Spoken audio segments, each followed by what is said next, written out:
Are you thinking about getting into consulting or freelancing? If so, this video is for you. I started about 6 months ago after I realized that I didn't want to keep working as a software engineer remotely for different companies. I found it wasn't engaging enough for me. I kind of require a lot of novelty in my work. And so that's kind of why I started this boutique software agency.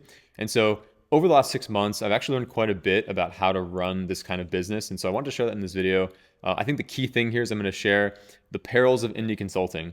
And so things like, how you set your rates, how you think about deal flow, how you think about managing cash flow or unknown cash flow, really. And so that's kind of what I want to jump into in this video. This is actually episode 15 of This Bootstrapped Life. This is a new, I'm trying something different with this episode where I just focus on one concept or one idea. And so that's what we're doing here. And so, yeah, let's jump into it. I think I want to start off with talking about fear in consulting because that's something that I've dealt with a lot recently where, you have unknown cash flow. How do you help yourself continue to feel confident in the face of so much uncertainty in your cash flow? And so for me, what I've had to do is to jump into my spreadsheets and create different models for different scenarios. Like, the model, of course, like, zero revenue, how much runway do we have? Zero revenue, but, also zero payroll maybe, or like zero expenses, like basically cutting all extra expenses. What does that runway look like? And really, you start to create like these different models for different severity levels of either revenue or of expenses. And that actually was really helpful as an exercise because it made me realize that I was in my head around like how I wouldn't say dire things were because things are not dire at all, but as far as how much runway there actually was, because in our heads we tend to think of the worst case scenario where it's like, all right, zero revenue overnight, and we keep all expenses the same, no cost cutting measures whatsoever, and then you think about that number and you're like, oh, that's actually like not as far away as I would like, but the reality is that's very unrealistic. And so while it's helpful to have that kind of model, you actually want to have the rest of the picture there. You want to have the model where you make average revenue, and you maintain all current expenses. You want to have a model where you have average revenue, but you cut certain expenses. You want to, of course, have below average revenue models with, again, different expense layouts too. And so as you start to do these different models, you start to realize that, oh, it actually is not, it's not nearly as bad as I might have expected. And I was in my head around these numbers. So that's one big thing to do when you jump into this kind of business is have these clear numbers, because really they're levers. They allow you to see, let's say week over week or month over month, how you're doing, how the health of your business, and to give you an opportunity to make changes. Otherwise, if you're always just sitting in your head doing these calculations, you might either miss some important moments where you could make those changes, and then you're late, or you do them too early, and you're stressing out over things that you maybe shouldn't be stressing out over yet. And so that's kind of where I'm at least, where I now feel more relaxed about our unknown cash flow. So that's number one, is how you deal with all this uncertainty in this business. Number two, I want to talk about things like rates. When I started off 6 months ago, the rates that I had were actually quite a bit lower than what they are today. And I think that's because when you start off freelancing or consulting, you have a tendency to want to either undercharge or to charge like your equivalent salary rate.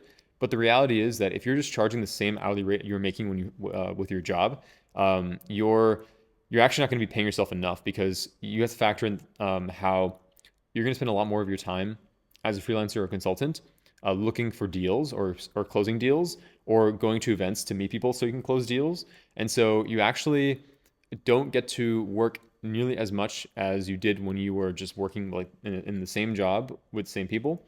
And so you have to factor in all of your time lost to administrative tasks, especially if you're managing a small team. Like in my case, it's not even so much now just about deal flow and the time spent on networking, meeting people, going to events, hosting events. It's also around admin. I do a lot of project management now. I have to do a lot of communications with different people internally and externally. And so I can't sell nearly as much of my time as I could have before.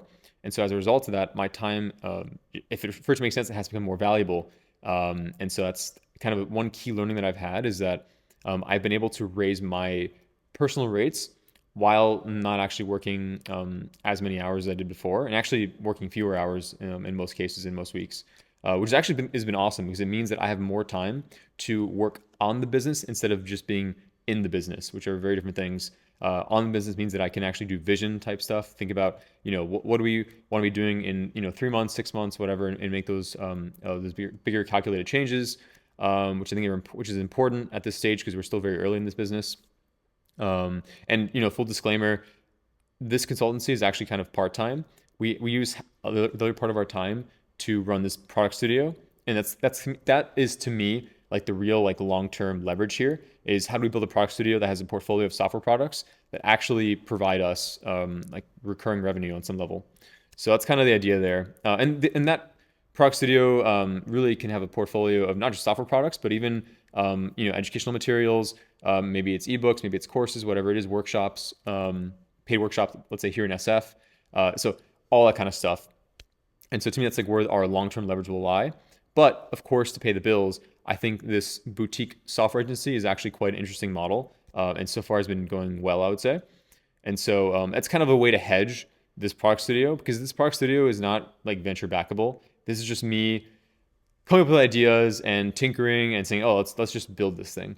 And so in order to hedge, having a product studio is kind of nice. Having the software agency is nice because it means that I get to still meet people, make deals, charge money, get money, and fund this product studio. So I just want to give a little context into why I'm doing what I'm doing. Otherwise, yeah, I want to jump into rates. We're talking about rates. So yeah, I think over the last 6 months, I've like doubled my rates, which is kind of cool. In some cases, actually 2.5x or so my rates, which is for 6 months is kind of a big deal to me. And it also I see a pathway to just keep increasing them over time as I figure out how to package these different skill sets of mine into more valuable products. So far, I would say that a lot of time that I've sold of mine has still been software engineering directly.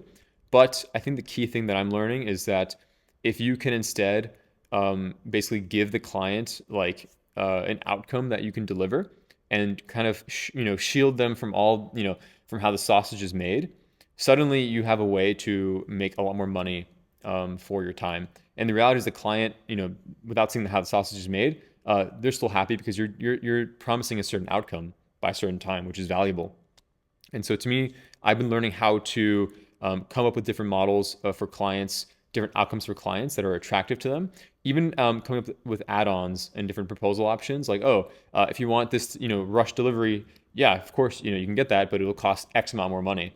In a way that an older version, past version of me would have simply said, oh, you need it by a certain date, like okay, fine, I'll do it, same price for let's say a week or 2 weeks or a month earlier, and that obviously you're just leaving money on the table at that point.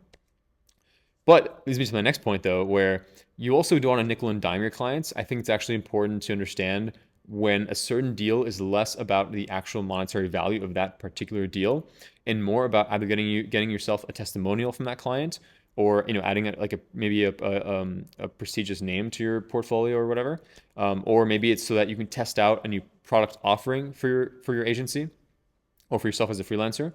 And so that's kind of what I've done. I would say like maybe half of our deals so far have been some version of that, where I said, okay, this isn't like a super lucrative project, but in actuality, it's worth experimenting on this one just because it is going to allow us to figure out if we want to offer this as a recurring offering to the same client or other clients. So that's one more thing to keep in mind too, is like you want to learn how to increase your rates and how to charge more money over time, but you also want to be cognizant of when it is not in your best interest to do that for a particular deal. So that's kind of an important distinction, I would say, that I've been learning. And of course, this lends itself well to talking about deal flow. And so, as you deliver these projects for clients, you learn how to increase your rates, blah, blah, blah. And maybe you don't increase your rates too aggressively initially because maybe you need to ensure that you are kept busy. And so you keep your rates at a steady level initially until you have enough credibility. And how do you gain credibility? Of course, I think there are multiple ways of doing so. I think the best thing you want to be doing is every time you deliver a project for a client and they are happy, you want to ask for testimonial and get that on your site as soon as possible. Because as soon as you start doing that, and you start to add their logos to your site and their quotes and whatever, and their images, then it makes you look way more legitimate. Like in the last month or two, I started adding some logos and client testimonials to my website, skyporch.co, and I've already gotten a few, I guess like compliments or just like notes like, oh, like that, like thank you have a cool, yeah, good looking. Like I like the site. It's like much better than it was before.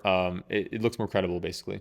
And we're still in the process of upgrading our site right now. We still want to um, really improve the branding and like kind of just improve the way you feel on the site because right now it's a little bit bare bones still, but it does the job, and that's the kind of the key thing right now. And so my main point to you is ensure that as you deliver projects, you are soliciting testimonials and putting them online as soon as possible because that is how you get credibility, which is how you increase your rates and how you get more clients and maintain deal flow. Because as you do that, and as the client is comfortable giving you that positive testimonial, they're more likely to also think about you in terms of for referrals, and you should be also asking for referrals too after the testimonial. So I think it's a good segue actually. So you want to ensure that when you deliver these projects, you tell the client, hey, like if you know anybody else, any other startups or any other companies that want something similar, send them our way, or would love an intro to someone. And actually, more often than not, like they will do that for you, and that's kind of how you stay alive in this business. You kind of need these warm intros to other people and other clients that you aren't already in your network. And so it's kind of actually, I think like half of our current deals in the past 6 months have come from referrals. So that's one thing to keep in mind in this business. It's very referral heavy and word of mouth heavy because you're not going to necessarily be like ranking on Google for like a blog post that you wrote. Like as in, it's very unlikely you're going to get a lot of inbound from like creating content or writing blog posts and all that kind of stuff initially. There are exceptions. There are some indie consultants who actually do exceptionally well on inbound, both because of referrals and also because they actually rank on Google for a bunch of different relevant topics to their niche in consulting. And so obviously you want to start to build up that content over time. But in the interim, from when you start doing that to like to that point where it's actually getting you inbound, you do have to have a very solid flywheel or strategy around how you actually solicit and get more deals. So there's that. Otherwise, I think that's kind of the main thing I've learned. This is still very new to me. I'm still facing these different, I guess like fears once in a while. Right now this week has been interesting. The theme of this week has been kind of just showing up because I'm in the middle of closing out like $15,000 of contracts. But the thing is like each contract has had like a little thing that has prevented us from being able to submit the final invoice for these projects. And so this is kind of just the name of the game, and I wanted to share that. Like these are the things that you have to keep in mind if you want to jump into consulting or freelancing. There are just so many unknowns and uncertainties, but it is actually quite rewarding, especially if you can get a small team going. Like in my case, I feel very fortunate to have a few people on my team that I can lean on and that are actually quite instrumental to this business. And so I felt a lot less alone. And it also helps that I rent office space here in San Francisco. And so I'm actually around a lot of startups in this building. And so I feel even less alone, and I feel like I'm part of this broader community. And of course, actually being in this kind of space means that I also get more deal flow by just going to events and hosting events in this kind of space. So these are just things that I've learned over the last 6 months to get, maintain deal flow, to make more money with less time sold, which I think is important. I think it's what most of us want. I think most of us are not trying to maximize income. I think like if you're on this video, it's probably not your goal. I think most of our goals are mostly to squeeze more money from fewer hours so that we have more time to do the things that actually seem really interesting to us. And of course, there is a world where you figure out your niche in consulting and it's something that you love doing anyway. And that's like the holy grail. It's kind of like you figure out your ikigai, you figure out how you can maximize your income while doing like just, what you love doing, what people actually want to pay for. So there is a world where that happens. And I hope, I'm optimistic that I'll find that for myself as well. But between now and then, I still, you have to make ends meet. And so I treat this as a means to an end. And I funnel, basically I reinvest everything into our product studio, as I mentioned earlier in the video. So that's kind of the lay of the land of my indie consulting business over the last 6 months. I think we've done, like $60,000 in contracts, which is, maybe not too much, but when you factor in that we're like very small team, not a whole lot of overhead actually, and we're international talent, and yeah, it's like, we spend a lot of time on our product studio. That's not so bad, and I'm very fulfilled and very aligned in my life. I feel quite happy actually, I feel like I'm around people that I like to be around in this, that like I either work with or don't, or even people that are just around me in this community. I feel like I'm just part of this like really engaging community that I didn't have before.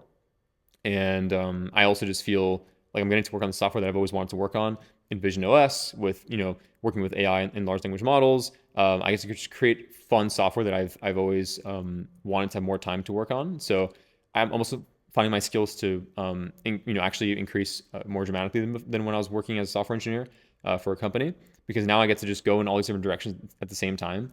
And I get to just like let, again, I don't know if I have ADHD, but to let my scatterbrain like just like operate at whatever frequency it needs to that day. So that's just a little bit about me, kind of the background here and why I'm doing what I'm doing. If you're interested, I can share more about the software or share about the software that I use to manage this business. But if that's interesting to you, please leave a comment on this video, and I'll do a video about that. Otherwise, thanks for watching, and I'll see you in the next one. Bye for now.